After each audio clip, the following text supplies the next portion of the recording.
Hello and welcome everyone.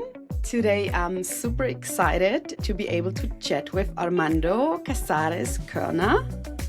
Armando is the head of community at the park, which is a co-working space where I'm sitting too. Armando got a PhD in chemistry and has published in high impact journals like Science. And the reason why I wanted to invite Armando today is because I think he has a very, very inspiring story to tell and to share with us. Because despite all of his accomplishments, publishing in high impact journals like Science, he decided to continue his career outside of academia. And today we will really be discussing the concept of sunk cost fallacy and the reasons behind his choice. And I know a lot of you listening might be in the same situation, thinking, I have achieved so much, should I stay or should I go? And I'm really happy to hear what was the thought process on Armando's side. And yeah, it's a pleasure to have you. Welcome, Armando. Thank you for having me. A pleasure to have you. Armando, would you like to tell us a little bit about yourself? What is it that you're doing today? And then we can after jump in a little bit into your PhD journey that actually brought you where you are. Absolutely.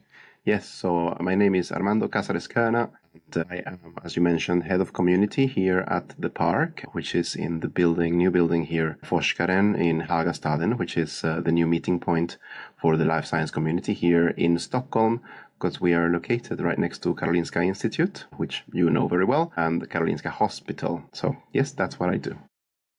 Nice. And it's interesting. I think a lot of the listeners go now, oh, head of community, what does that even mean? Can you just, I will invite you back to talk about this topic specifically, but just so we understand a little bit, what is it that you do? Yeah, the head of community is the one responsible for making sure that the voices and feedback and to some extent, I guess, feelings of the people that are here at the park are heard and acted upon. So I collect, of course, feedback on what is they like or they would like to have, for example, in our event calendar. And then I make sure that I have either the presenters or the content that they desire, like from inside here, from the park, from the community. And if not, then I make sure that through then my network, I can reach out to the relevant speakers or the relevant experts that could then bring that content to the community here. Fantastic. And as a side note, I think you're doing a wonderful job. I mean, we have been working together for almost a year.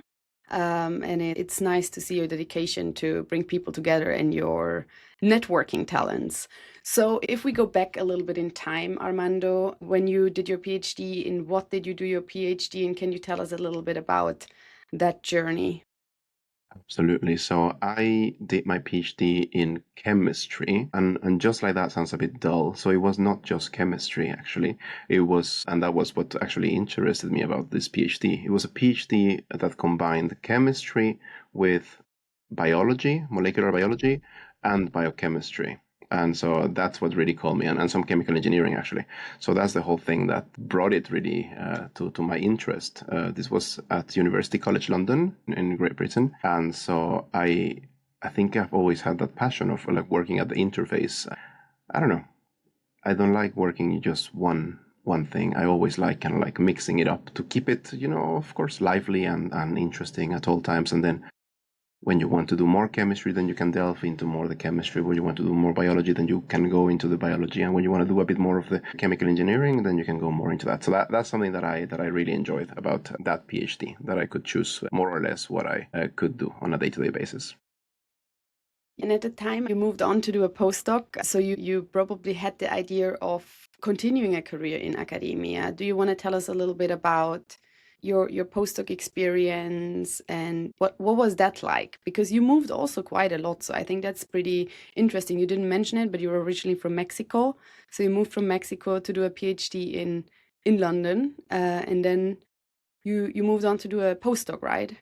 That's right. Yeah. So as you mentioned, of course, I am from Mexico, and while I was doing my undergraduate degree, I did an exchange in Canada, which I don't know how many know or if you know about this, but I lived in Canada for a semester, and so that's kind of like what really sparked it. Like, oh, I want to do a PhD abroad. That really cemented it. I already had an idea that I wanted to go away and study abroad, but then that exchange half year really did it. And so after completing my PhD in London, then I moved to Oxford and I did a couple of postdoctoral what do you call it, stays at a couple of groups. And I've always really I've always been wanting to keep it mixed, not just chemistry, not niche myself too much. And so I kept also like a biology, an interest in biology. And since I had collected some experience through my PhD, then I could do a bit of a more serious biology postdoc in Oxford. But those were very short term actually, because I got then recruited to Karolinska Institute. And so that's how I ended up here in Sweden. Originally, it was supposed to be a 2-year position, and I had never really been to Sweden, and it had never been in my radar like that. But then I got the offer and I thought, okay, well, let's try it out. And so here I am 12 years later. I'm still in Sweden. And of course, I mean, you come in thinking, well, yeah, you did the degree, check. You did the PhD, check. You do a postdoc or two, right? And then what's next is, of course, you get some high quality publications in high impact factor journals. And then you become an assistant professor and so on and so forth. Yeah, of course. Most people in academia, that's what they think, because I don't think we get the tools early on, or the knowledge, not so much tools, but the knowledge that there is a life or a world outside of academia. So that's a very interesting comment, of course, because it's so true. But when you're in the bubble, you often don't know or you don't see it. And what inspired me and what I thought was so cool about your story is that, you have a lot of postdocs that might leave involuntarily because they simply cannot make it, and some leave because their maybe values have changed and they don't want to stay. But what I thought was so interesting about your story is that when we talk high impact, we're talking you had a science paper, which you would say, coming from all these universities, you were in London, you went to Oxford, I think you had a pretty good academic track record. If you wanted to stay in academia, that you would have had an actual chance to do so. And because I do know that some might be at a similar place, why did you decide not to continue? Because I know it was an active decision on your side that you said, okay, I am looking for something else. What was it that actually made you move in a different direction eventually?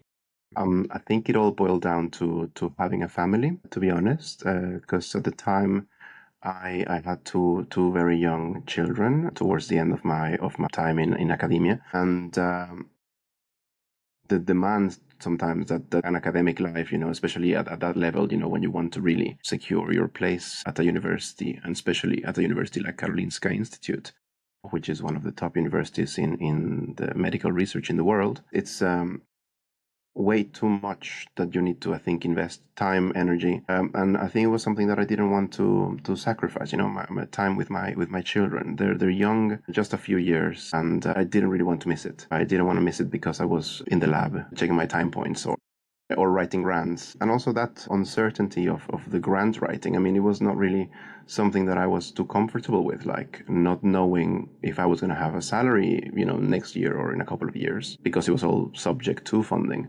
So I don't know, there was something that kicked in really with the children, that it was like, yeah, I think I need some more safety or security in terms of the salary and the job.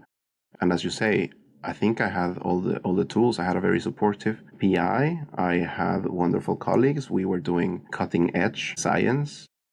So yeah, had I wanted to, I think I could have. And no, but as you say, I decided against it, and so decided to continue my career outside of academia. It's interesting because I think this is, what I hope more academics would do sometimes: sit back and reflect. Is it still serving me, what I'm doing today? And also to realize values change, right? When you're young and you start in academia, is almost a bit like, I remember my own PhD. It was so fun because, you had your group of people, you had pubs, you had like all this, like a little bit more of a student life. But then, of course, as you move on, you become a postdoc, you become older and you change your values towards maybe more family and wanting to be with your family and wanting to spend that time with your kids. So you And don't get consider, me wrong. yeah, Sorry, no, for no, interrupting. I mean, there are people and they're wonderful, and I had a bunch of them in the group where I was working, right? That actually can do it all. That can was this colleague. He was amazing. He was excellent at science, like not only executing but also in the way of thinking and seeing things. He was also amazing at sports, like and he would you know go and do sports outside, after the time in the lab, and he would find time for it. He was also a social person, so mm, like he really had the whole thing. And then he started also a family, and he, until today, I mean, he still manages, and he's now I don't know if he's a professor, but he's definitely, in a good university, and in a very good position. So I'm super happy for him. But seeing his calendar and his schedule was, I don't know, I don't think I have it in me to be that structured and that meticulous about allocating time for everything and actually fitting it all in one. So there are people like that, and as you say, I mean, having that internal dialogue and realizing, well, I mean, yeah, maybe I'm not one of those people. I could try and see, but maybe I'm not. And so that was a realization that I had, towards the end of that time. and it's interesting because I think it all boils down to figuring out what you want. So as it worked for your colleague, maybe this is exactly what he wanted. He wanted to combine science. He wanted to do it. And I think if you bring a certain passion, because Armando, I know you now today, I know you work a lot too. But I think what it is maybe is that what you do nowadays maybe aligns more with who you are. And we can talk about this a little bit later. So I think finding this alignment is crucial.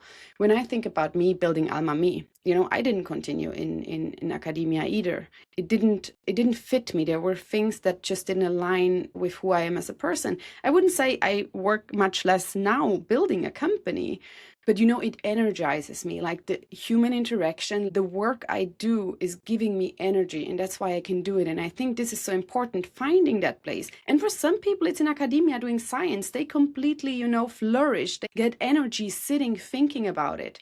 And it's about realizing and understanding who you are as a person. Mm. And then, based on that, make a decision. Sometimes, once a year, as soon as New Year, I love New Year to reflect about my year, my 24, and what do I want to bring into the new year. So be very Right. intentional, but also reflect what has worked and what hasn't. Because, and I know I talk about this a lot too in academia, we're sometimes in such a tunnel vision. And that's why I think your story is so inspiring, because you broke out of this pattern. You said, let's sit back. Now I have kids, they're young ones. I want to see them grow up. And I think that's amazing. So when you left, did you ever, a lot of people, they're so afraid, I would like to try to leave, but what if I want to come back? Did you ever have a sentiment around what if it's the wrong decision? Or were you completely grounded and said, that's it for me? I am so certain I want to leave. Yeah, I mean, once I had been out of academia, of course, yeah, I had those feelings like, oh gosh, maybe is this the right choice? I mean, I've invested so much time, effort, blood, sweat, and tears into everything that I had accomplished, right? But then I'm like, one of the first things that I was told when I joined the hospital, which was my next workplace, was working hours are between 8 and 4, and outside of those hours, we will not contact you, and you are not expected to check your emails or to work. And for all academics out there, it's whenever I tell this story, a group kind of like just the audience just gasps like, ah, that's craziness. Because yeah, I mean, we are academics or scientists, we're used to working all the time, if not in the lab. I mean, your brain is kind of like always, you never really leave the workplace. And so having that clear separation between your work, and then when you are done, you don't need to think about work. You can if you want, but you don't have to. We don't expect you to. That was very liberating in many ways. And so that's, I think, something that really allowed me then to have the time to really focus on then other things like my family, my own health.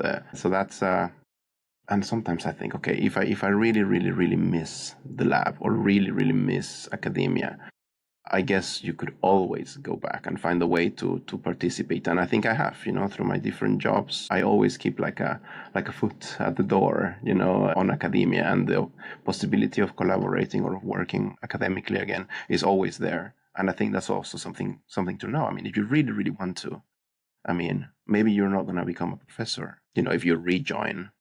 But if it's the science and the discoveries that really give you the energy, you can always find ways to do it. Absolutely. And I think even if it wasn't academia, there are a lot of places outside where you can do research too, where you can do science. So it's not, once the door is closed, you can never go back to get that scientific stimulation. And I think you're still a bit in and out because you still get to work with a lot of academics. And this really brings me to my next question. So when we talk about sunk cost fallacy, we think the time before invested somehow becomes worthless if we don't continue. But what I'm also hearing is that, yes, if we focus on the published papers, they won't have a value for you now as a head of community. But your entire journey, you have moved from Mexico to London, you moved to Sweden, you have been in Canada in between. If you think about how this has developed you as a person, and to be the head of community and be who you are today as a person, I think this is something, there is no, you have not lost anything. For me, you have only gained. And I really would want to know from you, how do you think of it? What do you think? How did your PhD shape you in the person that you are today to be the best at what you do today? Because I'm sure it has helped you. You're a confident speaker. I see you, Armando, you go up on the stage, you just wing things. And this is something I want PhDs to, it's a skill, but where does this come from? Where does this, like, just winging stuff and standing in front of like hundreds of people talking, doing a panel discussion with no preparation, these are the real life skills, So I would like to hear from you a little bit. How did your time shape you and make you successful today? It's so funny that you mentioned public speaking, because it was my supervisor during my PhD, Professor Helen Hales from UCL Chemistry. We were at a conference in Switzerland, and she was giving a talk, and it was a huge conference. I don't know, like in the thousands of people, right? And I asked her, "Are you nervous?"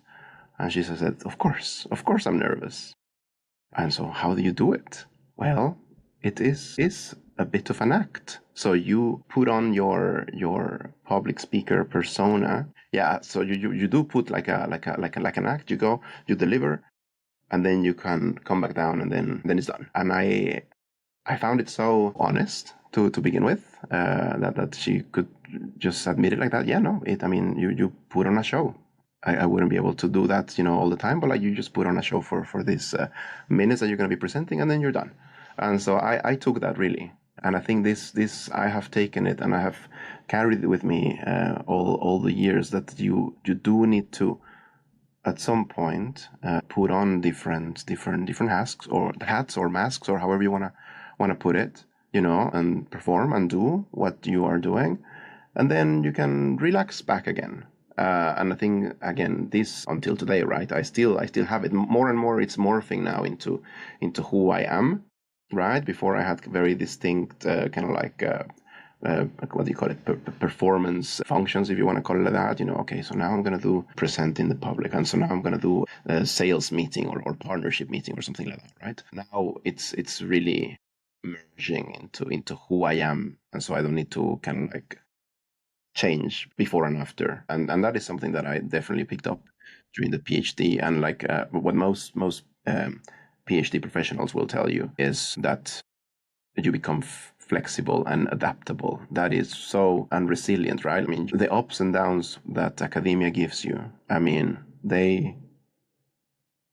because you are in the bubble, and you are really thinking, oh my God, I mean, if this experiment or if this thing goes wrong, if the funding doesn't come through, I mean, you put a lot into it. So you do become very adaptable, very, very flexible, very agile sometimes in your thinking and how to operate and how to act and how to apply countermeasures to save the experiment or there's always a lot of learnings, and those are skills that then you bring into life. I mean, we don't know it, but they're there, and muscle memory is a thing, and so I know for sure that I am still using a lot of the skills that I've picked up over academia, on a day-to-day basis. It just doesn't translate, or it doesn't have to be on a lab bench or while writing grants, but I still use them.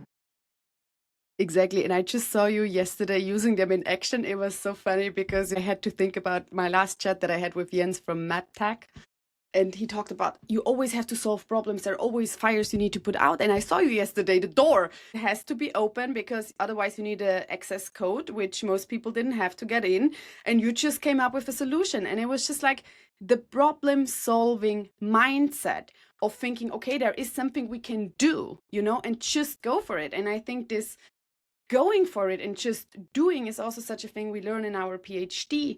And I think what you said with the speaking, it's a muscle. You need to train like everything. And the way I look at it, when I look back, and I tell this story a lot, and people always get shocked when I tell them. When I came here the first time in 2015, I'm from Germany. We don't speak much English in Germany. And I came here, I was afraid of speaking English. And this is the funny thing, because I moved to Sweden in 2015. I put myself out there. It was so out of my comfort zone. And your new out of comfort zone at some point becomes your comfort zone. So all of a sudden, you don't have to wear a mask anymore. You don't have to maybe put these things on anymore, because you can be comfortable because you have trained the muscle. And all of a sudden, there is nothing scary. And we all understand one thing that I got taught in my PhD is really to understand we're all human. And we all, I don't want to say mistakes, but things fail, things go the wrong way. We experience it all the time when you do experiments. Things just don't work out the way. And it's the same when you stand on stage. Well, things can happen too. And just accepting that we are all human. I always say I love when people make mistakes because I look at them as humans. I love when I listen to a podcast like my own, and it's not perfect because it shows me you're a human too. And it's like something I got very comfortable with in my PhD, because it equipped me with a lot of confidence that no one is perfect. You work with the most brilliant people in the world, you get to meet them, and you see they're also just humans. They make mistakes, they fail. And it in a way, it humbles you. So it's, what used to be out of comfort zone at some point becomes your new comfort zone. And this is something you can excellently train in your PhD. So I have one more question. If someone is at the point thinking, should I stay or should I go? Right? Can you tell us, beyond family, what were other factors that you considered? Did you have a list of pros and cons, and did you do a little bit of a more strategic approach, or what were other considerations that you took in? I mean, yeah, I definitely had some sort of a list when I was coming to the end of my academic career. Sounds very dramatic. When I was about to continue elsewhere. Of course, yeah, family was one. I mean, having here a clear boundary between private life and work life, that was important to me. Not only the family, the situation, but also time for myself a little bit. Especially when you get kids. I mean, it's life does change quite a bit, and your time becomes more limited, or like it's more precious, because then you need to really optimize for it. So that was one, being kind of like a owner of my time for some reason, somehow. Then there was also, of course, economic safety, right? Having like a steady salary. I mean, there's never economic safety. You can always be made redundant and so on. But in academia, that's sort of the default. You run out of funding, or the group runs out of funding. I mean, sorry, right? Mm-hmm. So that was another factor. And to be honest, when I was thinking, okay, I mean, am I gonna look for another group? I mean, I don't know. I feel like I left on a high, on such a high, that maybe anything else would have felt, or maybe would have fallen short in comparison. like when you leave with a science paper, it's like, that was a good time to leave, for me at least. I love this. There's a German saying that I can't really translate, but leave when you're at your best. One more thing that I would like to ask you, because I do think this might be a consideration for some people actually listening. Did you ever, because now we're talking starting a group at Karolinska Institutet, and it's a very prestige university, and it's very competitive. You need to be very, very good to be able to secure grants. Did it ever occur to you to say, okay, I would move to a smaller university, maybe that is not Karolinska Institute, where things are a bit less competitive, going in a different environment, let's say? I don't really know how to phrase it, but there is a difference between these environments. Was this ever something that crossed your mind, or?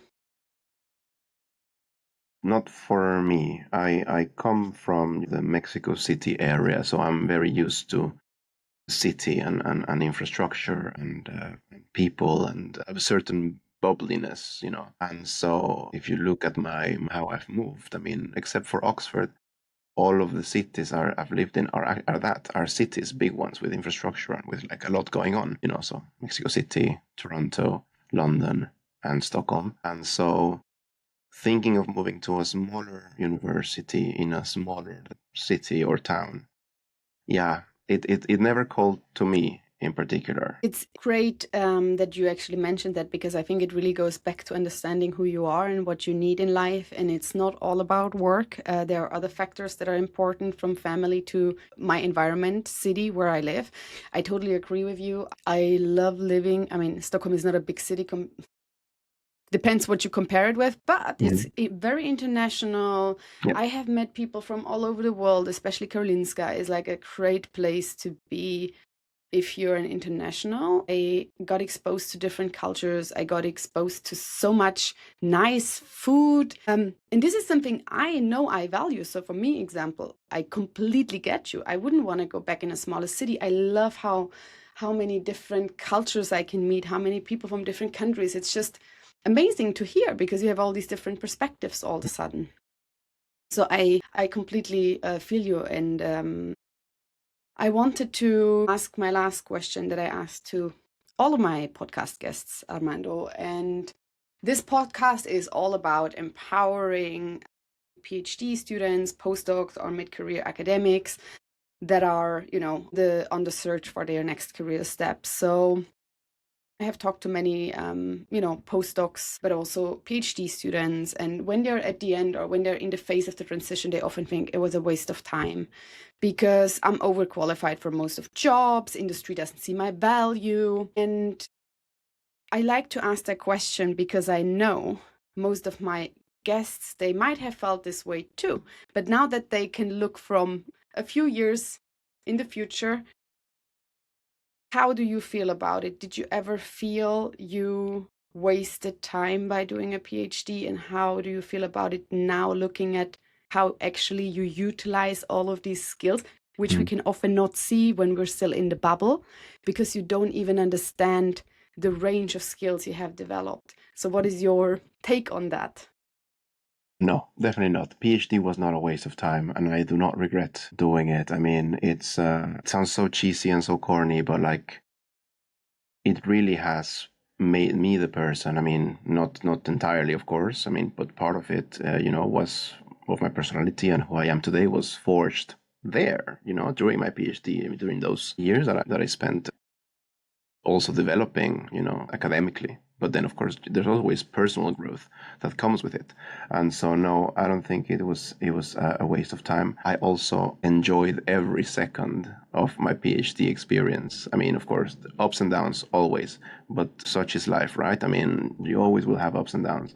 And I had a very supportive also circle of friends during my PhD. So I really enjoyed it. It was so much fun, and so whenever I look back with fondness, like and happiness. I was having the realization, I've had my dream job like 5 different times, and so my PhD I consider already like a job, because you are essentially doing, work. It's not necessarily education per se, like where you go and get lectures, right?